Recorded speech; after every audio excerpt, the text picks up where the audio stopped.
And this question reads, why does the book of Esther not mention the word of God? Pastor Martin, here's something very interesting. This question regarding the book of Esther, we would all assume that the word of God or the name of God is mentioned, but when we go through it, it's not there. Why is that? No, it's not. The questioner is correct, and that's a very good question. It's the only biblical book that does not mention the name of God or does not mention God by name. But let me be quick to say this. When you read the book of Esther, you can't help but to realize or recognize that God's fingerprints are all over that book. Right. The story of Esther seems to be the story of a God who works behind the scenes.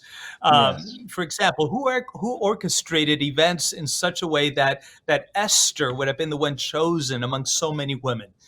It was God. Yes. Who compelled Mordecai to persuade Esther to intercede before the king? It was God. Who convinced Esther? It was God. Who reminded the king to reward Mordecai for saving his life? Well, it was God. In other words, God is actively involved throughout the whole story. And remember, too, that Esther calls for a fast. There in Esther chapter 4, verse 16, we find a passage where Esther calls for a fast so that all the Jews would intercede and plead for God to deliver them. And so it's obvious that a fast is done before God. It's to request God's help.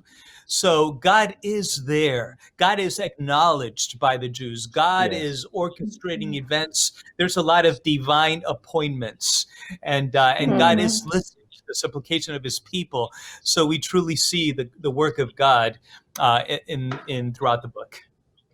Wow, thank you. I love that imagery that God is in behind the scenes and He's working what He does. That's so powerful. Dr. Stella, anything else you'd like to add? Yeah, we have also Mordecai in this book, and we see that he's a man of integrity. And of course, he's a representative of Jewish nation as well.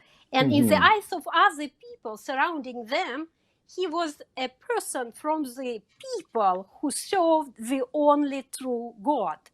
So the book of Esther is about people, or these two main characters, from Jewish people who worship the God who created the heaven and the earth. So, as it was said, although God acts behind the scene in this book, but faith of people in this God is presented in this book.